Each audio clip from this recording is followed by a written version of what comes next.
Portanto, agora já não há condenação para os que estão em Cristo Jesus. Porque, por meio de Cristo Jesus, a lei do Espírito de vida me libertou da lei do pecado e da morte. Porque aquilo que a lei fora incapaz de fazer, por estar enfraquecida pela carne, Deus o fez, enviando seu próprio Filho à semelhança do homem pecador como oferta pelo pecado, e assim condenou o pecado na carne, a fim de que as justas exigências da lei fossem plenamente satisfeitas em nós, que não vivemos segundo a carne, mas segundo o Espírito.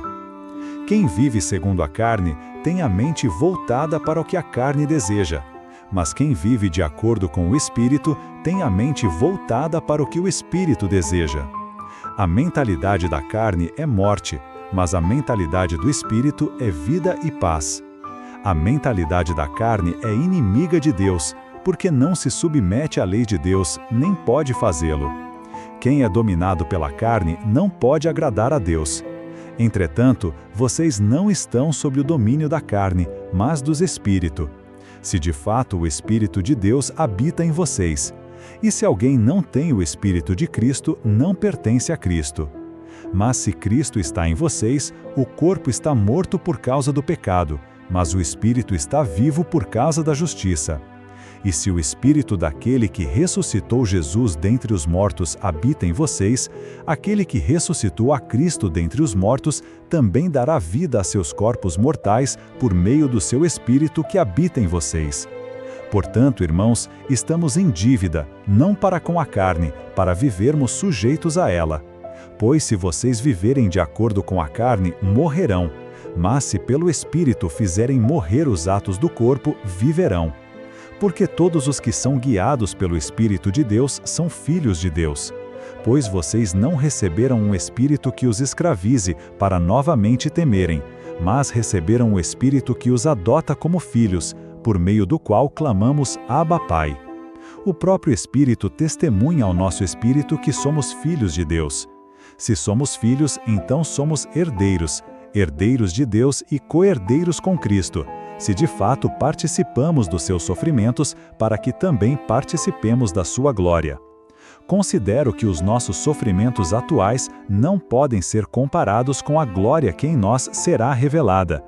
A natureza aguarda com grande expectativa que os filhos de Deus sejam revelados, pois ela foi submetida à inutilidade não pela sua própria escolha, mas por causa da vontade daquele que a sujeitou, na esperança de que a própria natureza criada será libertada da escravidão da decadência em que se encontra, recebendo a gloriosa liberdade dos filhos de Deus.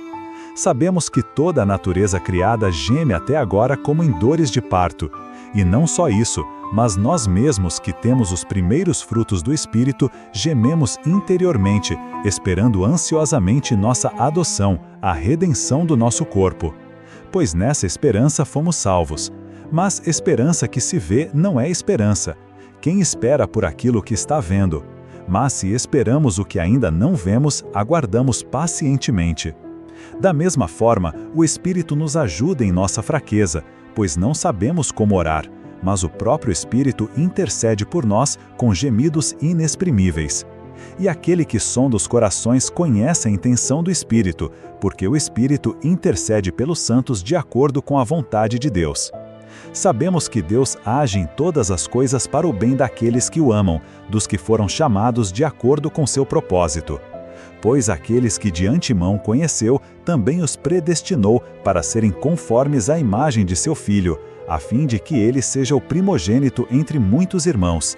E aos que predestinou também chamou, aos que chamou também justificou, aos que justificou também glorificou.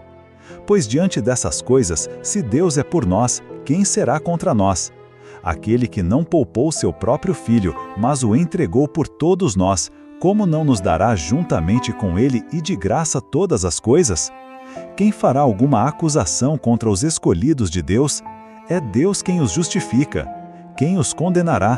Fu que morreu e mais que ressuscitou, e está à direita de Deus e também intercede por nós. Quem nos separará do amor de Cristo? Será tribulação, ou angústia, ou perseguição, ou a fome, ou nudez, ou perigo, ou espada? Como está escrito: Por amor de ti, enfrentamos a morte todos os dias. Somos considerados como ovelhas destinadas ao matadouro.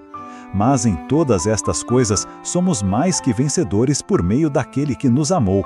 Pois estou convencido de que nem morte, nem vida, nem anjos, nem demônios, nem o presente, nem o futuro, nem quaisquer poderes, nem altura, nem profundidade, nem qualquer outra coisa neste mundo será capaz de nos separar do amor de Deus que está em Cristo Jesus, nosso Senhor.